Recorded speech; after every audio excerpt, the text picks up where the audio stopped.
You know, it's really interesting when we hear that old saying, health is wealth. I think it's really critical to remember that and to keep that in mind. Thank you, Isaac, for that wonderful thing, and congratulations on successful pitching at Shark Tank, because there actually health became wealth, you know. So good, and really hope that in your journey you can help a lot of people, because what I see as the greatest use case is corporates getting at least their parents at home to take the test, getting to know a little early, and then taking corrective steps. You know, prevention is better than cure. We also have Noora outside. You know, they are a health partner. They also do a lot of interesting things. Later in the afternoon at the health panel, they will speak about it. All right, so now we move to our institutional panel. So may I call upon all the key members of the institutional panel, starting with Consul General Ibout from the Netherlands, Professor Rajiv Gowda, our chief guest for today. Please come on to the stage. Ms. Ambika Banotra, Stephen from the chairman of the Indo-American Chamber of Commerce.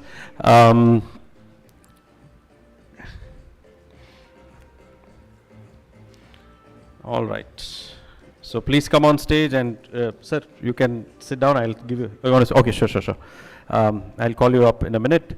Tanaz from IDA Ireland, Raj from from Talisma, also former chairman of Indo-American Chamber of Commerce, Martin from Mycelio, Vinod from Java Capital. I think the really tech-breaking deep tech investor in the VC ecosystem. If we all take stage, then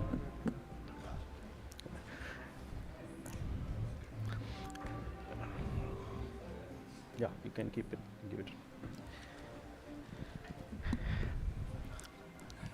Excellent. So now, may I call upon Professor Rajiv Gowda? Maybe you prefer to speak here or from there. What would you like to do? You can make some opening comments, and then we get into the panel. So over to you. Let's do it from here. Yeah. No, first I wanted to congratulate Jose for this initiative and the theme that he's put together. And when we're talking about urban and sustainability, I thought I'd give you a couple of examples from Bangalore itself. Over the decades, we've actually messed up Bangalore. And if you think about how long it took me to get from just a few kilometers away, I thought I'm going to be late. You know, seriously late, given the roads were all dug up. I was trying to outwit Google Maps, and in spite of that, it really took enormous amounts of time. But, you know, this city has been growing at an extraordinarily rapid rate. But along with the growth, we have messed up the ecosystem. So actually, if you were to go across the road and walk, you know, a few hundred meters, you'll run into something called the Karnataka Golf Association golf course, right? That was originally a lake, the Challagatta irrigation tank, okay, belonging to the village and the farmlands around there. As the city urbanized, the lakes didn't make any sense as irrigation tanks. And so a lot of them got converted to other uses. But in the process, what we did was that we destroyed the natural pathways for water. Because in this region of South India, we have built a lot of water harvesting structures, water flows from one to the next. So now when we're trying to repair things, when we see a city like Bangalore, 3,000 feet above sea level suffering from floods, right? We think about what's going on. Well, we're trying to figure out solutions. And one solution, of course, is under our current government, we've come up with something called a climate action plan for the city. But from the previous government itself, we launched a program called the KC Valley program, with taking the water that we pump in from the Kaveri, treating it in another huge lake here called Belandur, pumping it again over into another watershed, and now letting the water flow to the neighboring districts of Chikwadapur and Kolar, which are also historically suffering from, you know, low groundwater levels and things like that. So we're hoping that this kind of an initiative will actually turn the region into a green breadbasket, okay? And instead of dry desert. So that's just, I thought I'd give one example of urban sustainability that, that many people may not know about. Perfect. Thank you. Thank you so much, Professor Rajiv. And we know wonderful initiatives that you are trying to undertake through also the State Institute for Transformation, Karnataka, plus many of the other pro bono initiatives you are leading, giving your time and energy to bring together multiple stakeholders. Thank you so much for that. As we go around in the questioning, I will come back to some of that so that you can also make an open call to some of the stakeholders here who can join the coalition of the willing, let's say. So since we ended on the note of money and wealth and health, let me first go to my friend over there, Vinod from Java Capital. This whole business of VC is very exciting, and sometimes it's only about money, right? Where money is the core optimizing element where you have to maximize the returns. And I saw Vinod completely on a different path, in the sense, it's not that they don't want to make money, but they've put deep tech at the heart of their VC, which is called Java Capital. I like the name because, it reminds me of coffee in that sense. And so, coffee always makes one think a little deeper. So let me start with you, Vinod, because you have funded a few companies. I think 2 of your portfolio companies are speaking here today, so mention that also. Just take us in 1 or 2 minutes, your thesis of why you went deep tech, and how is it that you are able to convince your LPs to look at the longer term impact than just being quick money-making machines. Over to you. Hey, thanks, Jose.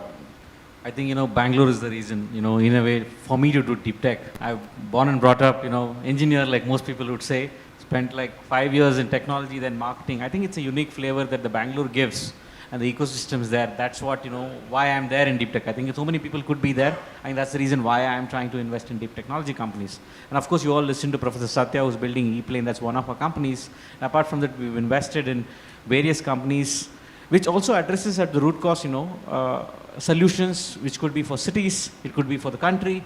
The larger thesis that's starting to play out, it's not that I came up with the thesis 5 years ago, but what we've crystallized now, right? That's something that I just want to talk about quickly. And I think like Bangalore, right, like in the 90s, we just had the IT revolution with the Infosys and the Wipros. And there, we really needed jobs, and that's what started, as a first place. And of course, we had the ecosystem in Bangalore with Bell and BHL and HL and all that. That is also the reason, it got started in Bangalore and not in any other city in the country, right? And 2 was, after that evolution, people started building product companies like Flipkarts and Meeshos of the world, which emerged from Bangalore. And the third wave, I think is fundamentally, I believe, is all of this is going to come together and people are going to get into innovation. And that is where I think it's starting to get to an inflection point. And today, right, deep tech is at a critical inflection point. And also, of course, we have the government policies, say the national deep tech policy or the in-space space tech policy. And now we have the SEMCON policy, we have a quantum mission. I think all of this is just adding up and creating enough momentum. And I think we are at a critical inflection point. I'm saying that with lots of inputs, because I'm seeing today deep tech is not just talked about by us who are like early in the system, like the last 5 years that we've been investing in deep tech and climate. Today almost every other investor, who's, of course everybody is involved in making money, wants to do deep tech. It's starting to look like deep tech is a place where we will get to see a lot of innovation and also capital that's going to flow in, and of course we'll all make money, I'm sure. Great, thank you. That's starting with a good note. So many of you are here who are either part of a startup or advising a startup.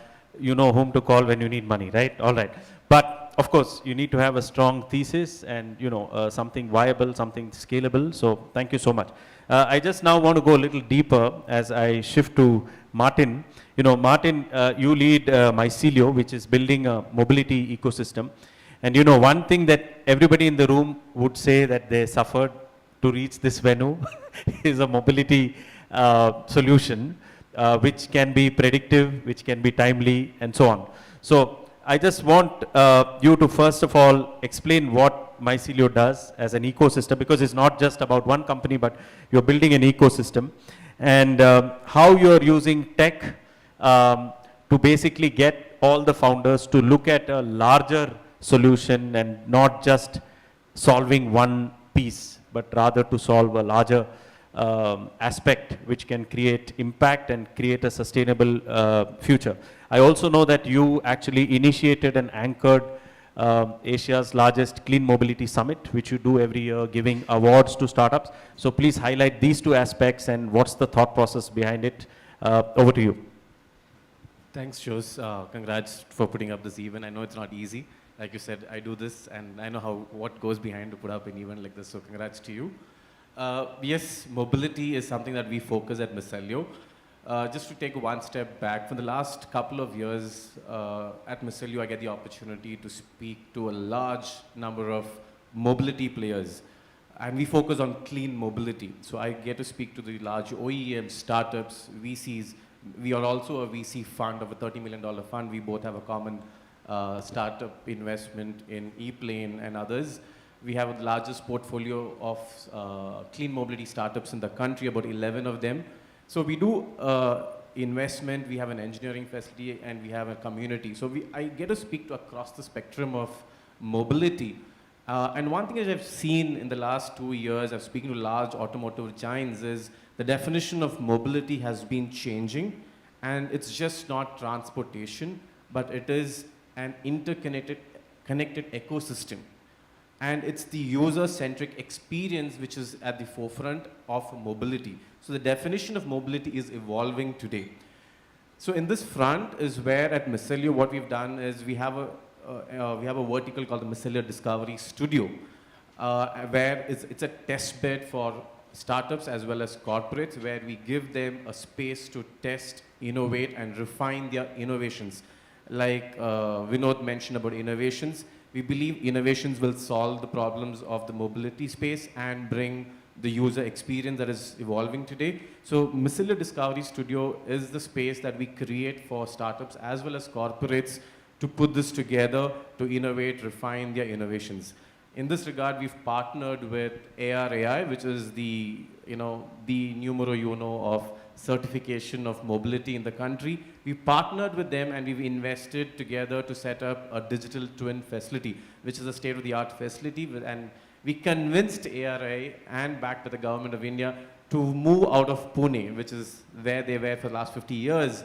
And he said, come to Bangalore, set up an entity, a small hub and spoke model. And for the first time in 50 years, ARI is ready to share or have a business relationship with a private entity.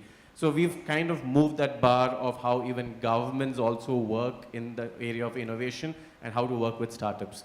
So that's one aspect of what we do. And to touch upon the summit that Jose mentioned, yes, we believe in collaboration. So we said we need to have a platform where we bring global players who look at India as a market and have cross-border innovation stories being exchanged. So we, for the last 3 years, we have a summit called the Global Clean Mobility Summit. We organize it usually around the month of November. So we bring in VCs, corporate startups, stakeholders, we release reports, etc. And then we have an exchange of one-to-one platform, everything around clean mobility space, be it water, air, or road, and across the value chain of clean mobility. So that's a nutshell, Jose, yeah. Excellent. It's sometimes they say start where the money is. So I think it's very, very clear from both of you that all the VC ecosystem is looking at full life cycle solution, not just one piece. So thank you very much for that. I think our lives will be better in the future. We really hope for that. I just want to bring now Consul Ewout de Wit, who is from the Netherlands here in Bangalore. He has been a champion of sustainability, of course, the Dutch version of sustainability. So I would like to ask him, given that Netherlands, I think in Europe, everybody sees Netherlands as for their unique model of mobility, of, so many wonderful things. So can you unpack that for us a bit and give us a few innovation, or maybe it's not even high tech, but something innovative that's happening over in the Netherlands. Over to you. Thanks, Jos. Yeah, when you invited me, I said, it's not only about tech, but I was happy that Jan already mentioned some of the nature-based solutions. How do you make cities more livable? By making more space for nature and people and reducing the space for cars. That's what we do in the Netherlands. The city of Amsterdam is taking away 10,000 parking spaces. The city of Rotterdam is turning its biggest traffic circle into a park where there is space for trams and bicycles and a little bit for cars. The Hague and Utrecht both have turned roads in the 60s, it was canals that were paved over to make 6-lane highways. We are turning them into canals again. Of course, that means you need other solutions as well. It's not only about this. Of course, cycling in the Netherlands is our last mile connectivity solution. We don't need cable cars, just get a bicycle. More than half of the people arriving at a train station in the Netherlands come by bicycle and leave by bicycle, also because there is almost free rental bikes at every train station. We also look, of course, into electric mobility, or as we say, decarbonization of transport. So yes, electric vehicles, we have companies working on battery technology, organic batteries. The example of the sand battery doesn't work in a car, but there is the University of Groningen, a company called Leidenjar, Zionvolt. These are Dutch companies working on a new battery technology that is sustainable. And also, for example, sustainable aviation fuels. KLM is a leader in that, trying to also make aviation more sustainable. And then, of course, the whole circular economy, recycling. Fairphone, a company that's making high-quality phones from reused materials, and if your phone doesn't work anymore, it can be reused and turned into a better phone. We have a company called Daiko that's using recaptured carbon to replace water in the dyeing process of fabrics. They are working with Nike, eliminating the requirement of water for dyeing fabrics and instead using carbon from the atmosphere or from other sources. So these are things that we as the Netherlands focus on, these technologies: recycling, circular economy, decarbonization of transport, and giving more space to nature also in our cities. Wow, that's excellent. You know, I mean, I know he mentioned so many names. I'm happy to say that at the website futureictforum.com, all of this is live streamed. All you need to do is pull the cursor back and you can hear him 3 or 4 times and take down all the names, all right? Thank you for... You can reach out to my office and yes, we will respond. Also, yeah. Once you know which company you want to find out about, you can send him a specific email, and you know, I know he's quick to reply to emails and will be happy to make the connections. Thank you so much. Now I want to jump to the other side and come to Raj. Raj, you had Talisma as chairman and CEO. You know, we were just meeting the other day and you were saying how you know, given that we've discovered this wonderful thing called ChatGPT and AI model, you are basically creating an engine which can overlay across different business verticals and get AI to solve for many problems, whether it's discovery, whether it is connecting, whether it's capacity management. So can you unpack that a little bit, you know, because we also needed a corporate perspective and somebody working actually in Gen AI, creating Gen AI agent products, which can be applied across a company to drive innovation. So can you just tell me what you told that day privately so that more people can benefit from, you know, what you're doing at Talisma? Over to you. Thanks, Jose. I'll take the liberty. First, I'll give you the example, and I want to talk about sustainable employees next. I think if you think about AI, ChatGPT, I mean, everybody is excited about ChatGPT. Actually, AI has been around for many, many, many years, right? I mean, it's just that you got a UI to work with. I mean, normal person got to have a UI, the visual interface, which wasn't there earlier. Now, everybody got access to the visual interface of an AI, and everybody's excited. Whoa. Well, let me unpack it. What you do with it is more important than what it can do, right? And I think that's the most important part of it. So I'll unpack this by actually telling this. I was 30 years ago, I did, you know, I'd say my age comes out when I say this. 28 years ago, I was a customer support engineer at Microsoft working in US, okay?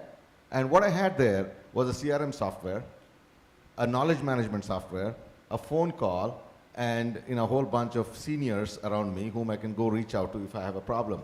Fast forward 30 years now, how do you think call centers are operating? Exactly the same. So you talk about all the technology and excitement that has happened all around you, and you say, oh, 30 years later, we're doing the same thing. Right? So there's something fundamentally wrong in the way we have thought about technology all along. And I think if you think about AI, what it is effectively, you break that down. I mean, I don't want to give a lecture on AI, but I know all it is doing is predicting your next word. That's all it means, okay? The LLM model, when you talk about large language model, it's a probability distribution of predicting your next word and the next word and the next word. That's what it is doing, right? And it does it so beautifully that you think it's actually more intelligent than you are. But you now take that and see, how do I apply this to drive better productivity in like a call center, customer support center that I just called you? Can I apply AI there and make somebody be more knowledgeable? You can't change anything that the person does because you call, they have to answer. But can I make that person more knowledgeable and more productive? That's where we are applying the AI. We're not creating businesses because AI is there. We're actually applying AI to what you can do with it, right? That's the application of it. So I'll tell you, one of the most important applications that we're doing is on employability. Okay? Today you think about the challenge of a student who's studying, and I was looking around the room and sustainable cities and all this fantastic topic. Average age in this room is probably, not very optimally the people, and then you look at the average age of the country, there is probably a bit of a mismatch, right? So you want younger people to be thinking this. This is not an afterthought. Sustainability is not an afterthought, right? It's not like you created a mess, so I'll go solve it. You have to be thinking ahead. So what we are doing is, one of the things we're doing is as an employability aspect of it, how do you bring this knowledge upfront to the students? And we use AI for this. We actually are looking around and saying which companies, what they're doing, what are the areas they're doing, what are the latest trends they're working on. It actually brings the whole consolidated view based on an aspiring, creating a pathway for a student and say, I want to actually go there and I want to be this, astrophysician. And so what does that even mean? What are the new technologies that they're using? All that information we surface up using the AI layer. Bring that to them and say, I want to be this. It tells you, this is what you can do. Here are all the things you can do. And then we actually create professional clubs which they can go and learn about this. They can actually get engaged with this. I want to be an entrepreneur. There's an entrepreneur club. You can go get engaged with this. So everyone sitting in this room, with your knowledge, you can help me. So I think you can actually be a great advocate for driving that employability angle. You can partner with me and actually take this to a whole new level, because that's what we all need, sustainable employees. Right? So that's a use case of what an AI can do. And I talked about the call center use case. So there are several. I can go through this. This is what we do at Talisma, is basically take the AI. Our models that we're building, we don't use LLMs, we use SLMs, because a large language model is an overkill for everything that we do. A small language model is all you need. For most 90% of what we do requires a small language model, which means it's 10% of the power usage of what an LLM would be using. That's the thinking that we have applied. And how do you bring that small language model, being able to give a comprehensive view about your organization, like ChatGPT. Think about you asking a question about your own company. Who is my customer who has not paid me? Who is the employee who has not done well? Ask about a question about everything about your company, and actually think about a ChatGPT for yourself, for your own company. That's the easy way to define what we do for a living. Hopefully that answered the question. Excellent. Thank you, Raju. Basically personalize something that seemed up in the air somewhere, and everybody can actually use it for their company, their organization, and take it forward. And of course, being also sustainable, because it's 1/10 the power for a small language model instead of a large language model. Thank you so much. Now I would like to, ask Ambika, because Ambika represents the North Rhine-Westphalia region in Germany, and it's traditionally known as the economic powerhouse of Germany because of all the industrial base, and now it's changing, and it's also fostering innovation after being the industrial powerhouse. So I want Ambika to share a little bit about the NRW ecosystem, what areas of digital technologies and AI are there, or are they emerging, or at what stage they are, and how NRW is shaping that digital future. I have to tell the audience, when I asked her, she said, let me actually use digital technology to outline some of the points. So, she also has a few slides that will go around. Okay, over to you, Ambika. Thank you. Thanks. Thank you so much, Jose. And first of all, thank you. You know, you're connecting the dots and collaboration is the key word, right? And I'm very glad that I'm sitting next to my colleague from Netherlands because we are the largest investment partners actually together across the technologies, industrial as well as the emerging sectors. So yeah, NRW, so you spoke about wealth figures and all. Let me also state few figures actually, and across the room I'll also try to give few of the example which is relevant to the earlier speakers, what they have quoted actually. So NRW, as you rightly mentioned, industrial powerhouse known as heartbeat of Europe. Of course, working together with very brilliant partners as well. So the GDP of NRW is 20 billion, okay, and which is 20% of the, 853 billion, which is 20% of the German GDP. Now we are talking about digitalization and AI. So 15 billion euros is purely from the digital sectors. And how did it happen? It's because of the conducive environment, right? So all these AI, digitalization, technology, what do they really need? Of course, wealth is definitely a factor, but R&D, and that's our forte. So we have the dense research and technology landscape where we have almost 60 universities, Fraunhofer Institute and other research institutes which are focusing purely on the on these emerging technologies and of course giving the companies a conducive environment to develop the new technologies. Now, you spoke about, again, the same word, collaboration. There are almost 2,000 German companies here. We spoke about the digital twin. Henkel is already using the digital twin. And there are 130 Indian companies who are already working in NRW. So if I have to give some examples, right, that how AI is changing, what are we doing in field of AI? We have various institutes, right? When we speak about the cluster or the competence center who are focusing purely on research and development in area of AI digitalization, I'll take few names here. There is the village called AI Village, which is totally digitalized campus in the region Heath. We spoke about collaboration. Microsoft is coming up with 2 data center in NRW known as hyperscaler, which will not be catering to the German market, but across Europe as well. Then, of course, the Jülich. I think there was one of the colleagues, the startup in the health sector. So Jülich and the University of Aachen, they are working on neuromorphic chip technology, right? So these are certain examples, which is not only for the German ecosystem. I'll encourage all the Indian companies and Indian startup also to benefit out of that. And of course, how to reach to me or to my colleagues who are present here, and I'll be happy to help. So these are the few examples. AI is, as you mentioned, we take pride in our industrial sector, but how to evolve, right? That is the main question. So I'm happy to say that, there are almost 7 lakh SMEs in NRW. So, we cannot change the world in a miracle way. But yes, as R&D is our forte and almost 12% of the revenue is being utilized in R&D. So AI is changing the the future across sectors. In manufacturing, for example, there is predictive maintenance, which is already being used. As I mentioned, the Henkel is using the digital twins. We were speaking about the health sector. DeepEye is again one example of a startup who are using again the neuromorphic technology to detect or to predict the age-related blindness beforehand and giving the right judgment. So there are many more examples.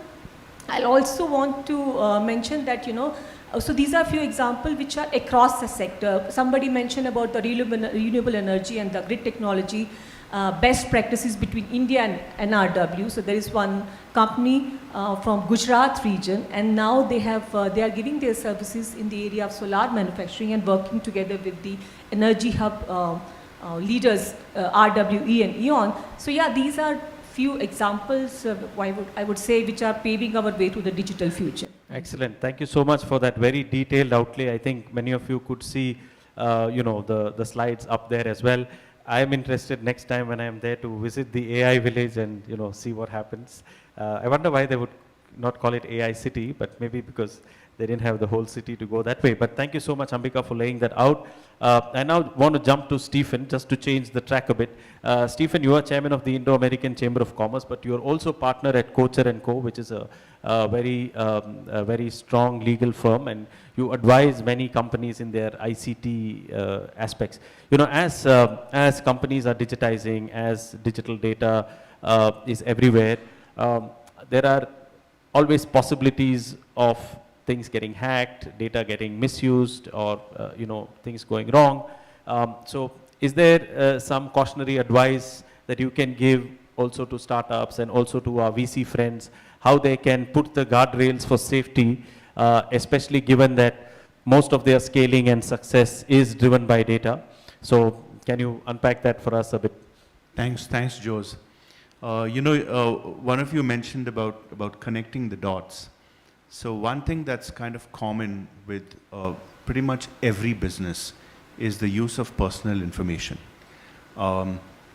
India is one of the only major economies, or probably the only major economy in the world, that doesn't have a privacy law. And we have a law that was enacted about a year and a half back, still not yet come into force. Some rules have been issued.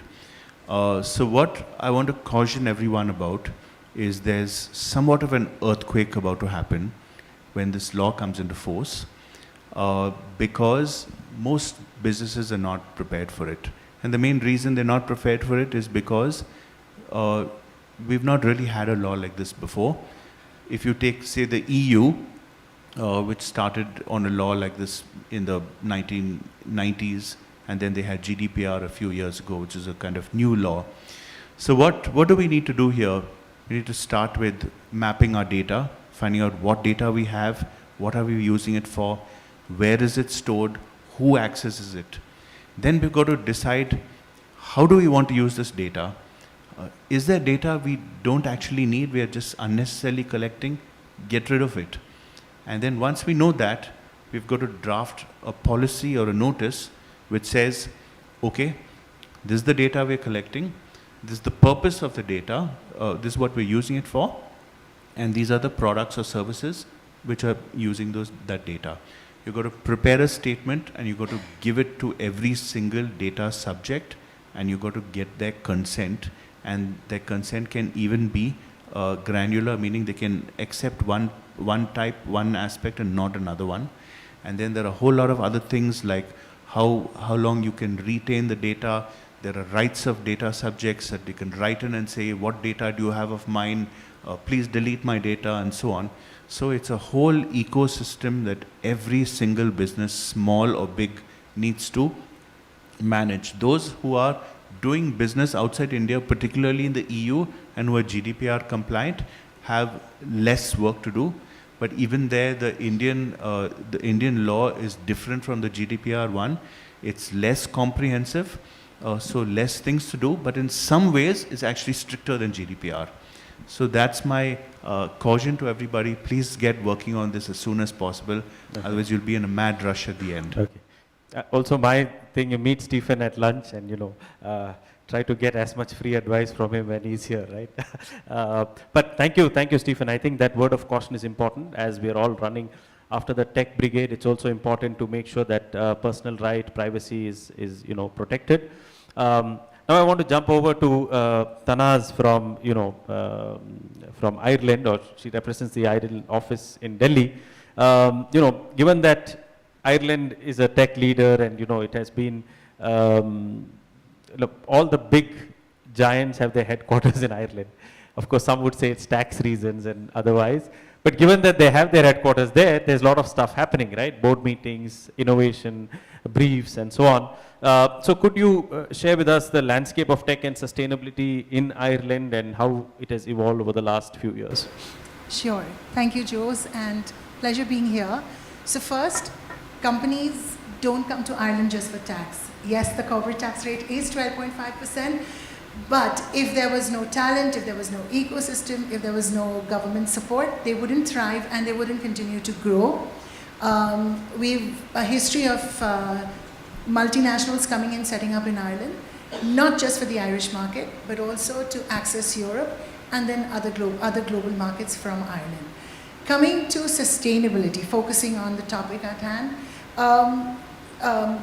Ireland's, the Irish government and the Irish people are very committed to UN Sustainable Development Goals, not only because they have to, but because they are committed, they are passionate, and they believe that it is important to be living in a cleaner, greener environment. They've been on this journey, which is a consistent journey, a sustained journey for years now. And I can quote that last year, in 2023, 32% of the of the electricity requirement came from wind energy sources. There is also a commitment by the government that by 2030, 35% of all energy requirement in Ireland will come from renewable sources. So that's a big commitment, and they make this because they know they can work on it. There is commitment by companies and people alike, like I said. I represent IDEA Ireland, which is the Irish government's FDI agency, and we help foreign-owned companies set up in Ireland. In my case, we help Indian companies set up in Ireland.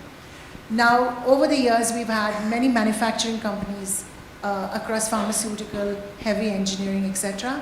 And we are, at this point of time, working closely as government. So through IDEA Ireland, through Science Foundation Ireland and other bodies, we're working very closely to help them decarbonize their operations. This is through government grants. This is through consultation. So we bring in experts who come and speak to them, talk to them about their particular case, but equally we also have knowledge sessions, gatherings like this where people are invited and there are conversations. So all this is towards ensuring a more sustainable operations. There was conversation around funding, and there was also, so Vinod referred to the funding, Martin referred to the ecosystem. Both of this exist in Ireland. There are companies, Irish companies, who my colleague will touch on later, but also the multinationals that are been working on clean energy projects. There is funding available. So again, I'll quote a Tech Ireland data here. In the last 3 years, $1 billion has been raised by startups and scale-ups in the green clean tech space. So this speaks about the funding available.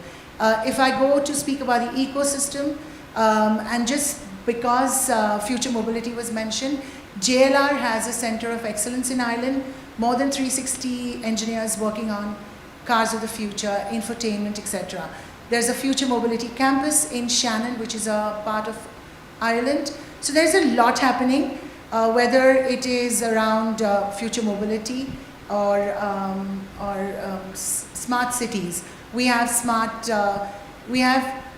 small parks which have been converted into smart parks or smart stadiums, and various technologies have been deployed there to test on a small, so they're test beds, to test on a smaller scale, and of course then to be deployed into larger cities. So there is a lot smart traffic management, and overlaying above all of this is government support. And then we also have, there's one, regulatory support. So there is regulation, but also support over implementing within your organization different activities. So this is in a nutshell. I'm just trying to concise everything. Absolutely. And happy to take any questions later. Thank you. So I think the takeaway is all the aspects are covered. Now I have to go to Professor M.V. Rajiv Gowda. I think we should give him a big round of, no politician listens, right? So you see, you had him listen to all the speakers. And our second round of questioning is about collaboration of India and the world, the VCs and everybody else, how they're open to collaborate. So I thought I'll ask Professor Rajiv to share his amazing idea, which I heard a few days back, and I was quite excited. He is doing something very, very amazing. So I thought let him put that out there, and then we'll get everyone to respond and see what they can do to connect, plug in, collaborate, scale, energize, power from there on. So over to you, Prof. Thank you, Jose. Some words that I listened to, words like ecosystem, connecting the dots, etc. right? Now, when you think about the city that we're in, we have lots of institutions that work on R&D and innovation, startups that are working in these domains. We have lakhs of students, we have lots of faculty members. But one of the things that we're missing in this city is an ecosystem that actually connects these dots in some ways, right? The Indian Institute of Science is its own silo. IIM, where I used to teach before I became a member of parliament, is its own silo. And the numerous private sector research institutions, whether it's, somebody mentioned Mercedes-Benz has a research center right here, or the Jack Welch Center of GE, there are numerous research entities, Novo Nordisk, there are lots of activity going on all within the walls. And no one is actually creating the environment to allow collaboration and then essentially to literally open up people's minds to the fact that they can push the frontiers of knowledge. Now, if you were to look at a global map of innovation, and there are such things on the internet, you'll find spikes on the west coast of the US, you'll find in the Boston area, you'll find Western Europe, you'll find Korea, Japan, you'll find Israel, but you won't find any spikes emerging from this subcontinent, right? You literally, and those spikes represent publications, patents, things like that, citations. And so we have massive underperformance, right? And so what I'm getting to is I'm going to be launching, so I didn't listen to the people enough. I contested the Lok Sabha election and lost from Bangalore North. So now I suddenly have time and bandwidth to do new innovative things, okay? So here I am, focused on creating a Bengaluru Research and Innovation Consortium. So this is a platform to bring all these institutions together. I'm also on the board of governors of my alma mater, St. Joseph's University. So with the educational institutions, I'm pushing the idea that, you've got the real estate. Why don't we devote one weekend to, say, biology weekend? We will get faculty from, IISc to come and talk about their world-class research. Let's open this up to students and faculty from everywhere. Let's connect with other countries and their scientists and institutions. Let's engage with our own diaspora. And before you know it, the latent talent and capacity and productivity for research and innovation that this city has, we would be able to unleash that. But this means that all of us around here, including the lawyers, and this is not confined only to STEM. This can be across domains, right? And then, of course, everyone else who you brought together. I think we can find ways to collaborate across domains and really make, change that map. See some spikes emerging from Bangalore. I am very confident that if any place in this country can really get on that global innovation map, it is Bangalore. We've got what it takes. Oh, excellent. Thank you so much for that. Let's give a big round of applause, for that thought. Bangalore Research and Innovation Corridor. Excellent. Thank you so much for, announcing that at the Future ICT Forum. We are about the future and to see how dots can be connected. So, let me now ask, one round of quick response in 1 minute from each of you. Also linking what you are already doing, probably many of you have things happening with India, and also as a response, would it make sense to just plug into the ecosystem that might emerge so that finally we can be that biggest spike on the innovation map? So maybe I'll ask Consul Ewout to respond first and then we go around. Yes, thanks. One of the strengths of the Netherlands, I always say, is our triple helix model. Business, research organizations, and government working closely together. On Friday, we had an innovation semiconductor mission here, 6 Dutch companies, 2 of our main technical universities, and people from the government, together in the same mission, looking for opportunities in semiconductors in India. 3 of the things that we are working on from a sustainability perspective that we're looking at India, first of all, green hydrogen. my government has decided that green hydrogen is essential for our energy transition, working closely with Germany, with North Rhine-Westphalia, but also with Belgium. We are looking at India to supply maybe some of the technology, but also some of the green hydrogen. There is potential here. My colleague will be in Kochi tomorrow to speak at a green hydrogen event there, because Kerala is really active in that field. Second is greening of ports and the maritime sector. So we are working, we are looking at India for hydrogen bunkering, but also green ship-to-shore power, but also greening shipping, because shipping is one of the most polluting forms of transport. So ways to do that. And finally, we are working in the India network also on solid waste, trying to see how it can be, first of all, recycled, because that's the main thing. And if there's no opportunities for recycling, then waste-to-energy solutions as a final solution. But these are some of the topics from a sustainability perspective that we look at Karnataka and India to help us with solutions for the future. Thanks. Perfect. Thank you so much. Maybe I can ask Ambika also to continue, and then also maybe to add a line if it sounds interesting to collaborate with Professor Rajiv. No, of course, actually, very well said and very well, summarized everything. So I'll not touch the renewable sector because it's the same idea in across the Europe, what we want to do with India. I would say rather that we need to create a win-win situation for both the ends, actually. So, of course, I'll just give again few examples. So when we are trying to get the best practices, if we are supporting some startups, and that we are already doing actually, we already signed one launchpad with NASSCOM, and this launchpad is to support the Indian companies and startup as well, where the free co-working space would be given, provided to these Indian companies, but in specific sectors. So a few of the sectors are already mentioned here, because I don't want to mention each and every sectors, because there are certain these Mittelstand, or you say the hidden champions in Germany. When I say, I'll not say only NRW, across Germany, which are looking forward to work with the Indian digitalized sector, tech talents, and give them the proper solution. So that is one sector. Renewable is, of course, another sectors. And likewise, so we are supporting, or we are, rather than supporting, I would say collaborating with Indian tech talent or Indian companies, so that they can come forward and create a kind of win-win, or the benefit from both the ends. And the welcome package, of course, I'll also like to mention there is a welcome package introduced for this Indian startup. When we speak about the R&D collaboration, the University of Aachen is already working very closely with the IIT Chennai. IISc is also working with the Dortmund and the University of Cologne. In fact, I am also, we spoke about sustainability. So sustainability we have discussed across sectors.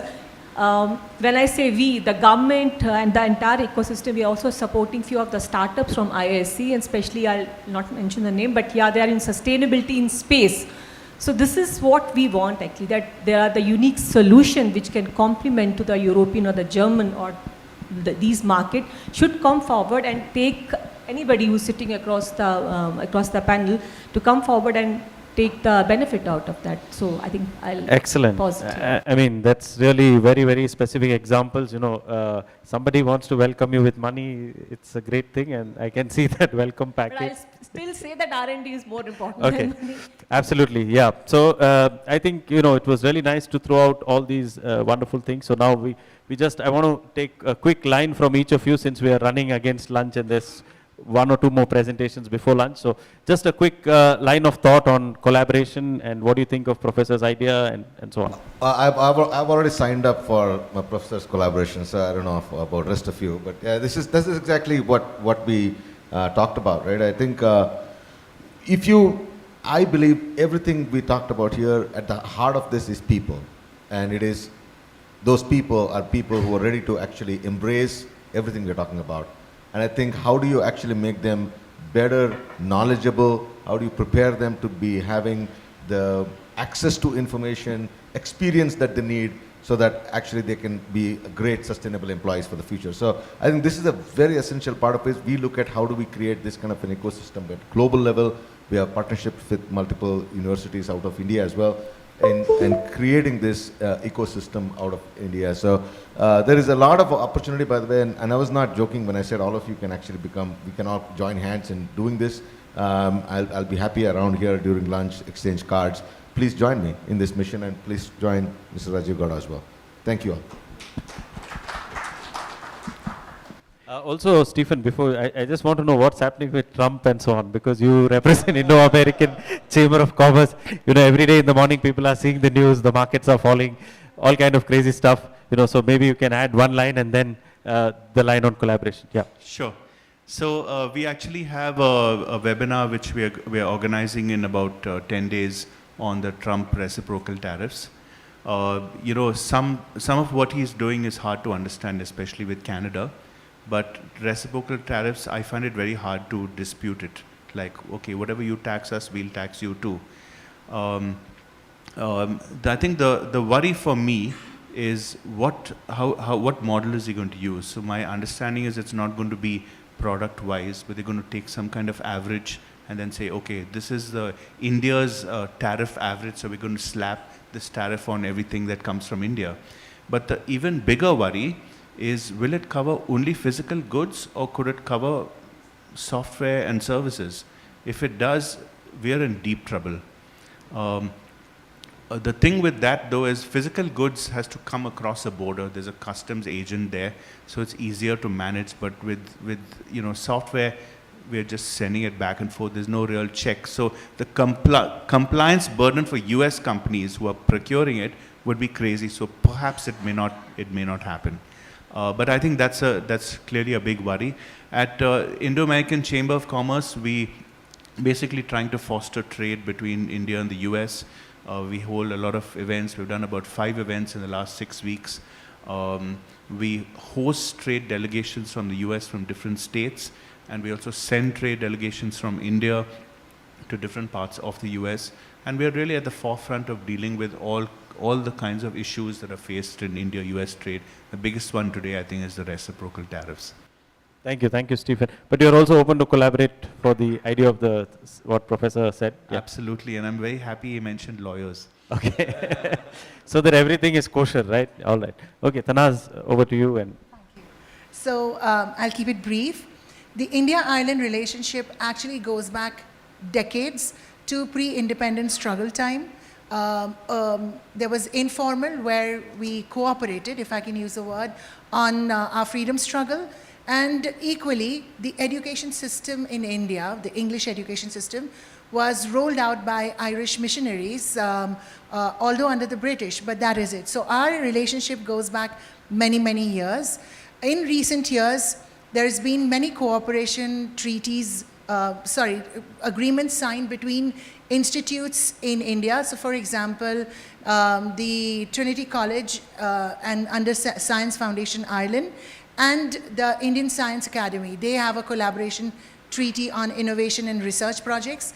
There are a number of higher education institutions from Ireland that have set up in India, and one part of what they do is, of course, attracting students to study at their universities in Ireland. But another major focus is also working on RDI projects between academia and corporates. And there are many and more examples about the same. Happy to share offline more information on those. And also companies. There are a lot of innovative Indian, Irish companies that are working in India, and many more hoping to set up in the near future. Similarly, we could engage with a lot of companies, Indian companies that are looking to access Europe, and we're working with them to see if Ireland can be a solution. And on a final note, this is all supported by the Irish and the Indian government. We had Minister Jaishankar in Ireland last week. We have an Irish Minister for Education, Research and Innovation visiting India next week. So there's going to be much more between the India-Ireland corridor going forward. Thank you. Great, yes. So I'll just quickly, since we talked about collaboration, right? In VCs are super competitive, I think my friend knows here, and also of course collaborative in wherever it makes sense. And for we, right, Java Capital have run something called as Climathon for the last 3 years, which has been one of the flagship events where we've seen like 1,000 startups in the climate tech and sustainability space. We shortlisted about 100 companies who presented to us over a 24-hour period. Typically, that's across 2 days. We've invested in 2 companies, Resilience and AgriLeaf. And this year's just happened a couple of weeks ago, and we're hoping to invest. What I'm saying is VCs are generally very competitive, but I think there's opportunity to collaborate. And I'd love to work with Professor Rajiv Gowda and see where we can take deep tech and climate and sustainability. Happy to be there. And also excellent to see that initiative is coming out of something closer to the government. So there is going to be some amount of government support. I think Bangalore, as Professor said, right, I also fundamentally have a vested interest to see that Bangalore, and actually it is the only possible place, even mentioned in the economic survey, couple of lines which has got a great amount of diversity than any other city in the preface itself. And I put that on Twitter a couple of times. I think somebody should read that and see that, that's the only place it's possible in India to actually become an innovation and a deep technology hub in the country. Last words, Martin? Yeah, since it's the last words, I would like to end by, say this. Somebody says collaboration is the key, right? So as the saying goes, if you want to go fast, go alone. If you want to go far, go together. So collaboration is definitely the way to go. We try and we preach at Masilio every day on collaboration, and that's why we even convinced ARI, which is a semi-government institute, to collaborate with a private entity. A couple of things I want to take note from the previous conversation is we also, at Masilio, we try to engage the academia and the corporates. The funny part is, even in the corporates, sometimes they don't acknowledge that the lack of knowledge. But on side, there's a lot of vacuum within them that they also need upskilling on the clean or the new technologies. When we go to the academy, the last 1 month, we've been visiting at least 15 campuses in Bangalore. They were also saying, why didn't you come earlier with this program? So we launched a program for upskilling from industry readiness point of view, skilling between the corporates as well as the academia.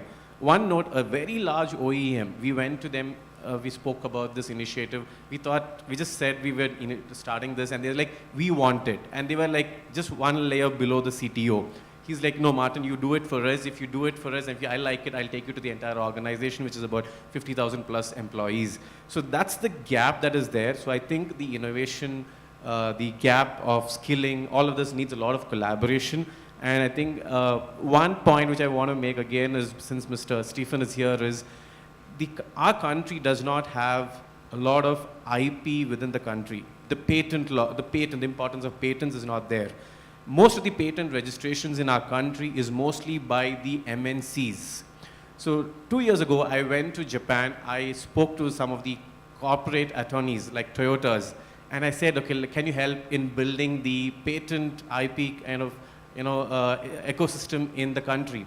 And I came back to Bangalore. We put up a master class. We spoke to a few of them, and we put a master class. Webinar from Japan, attorney of Toyota, a very senior attorney.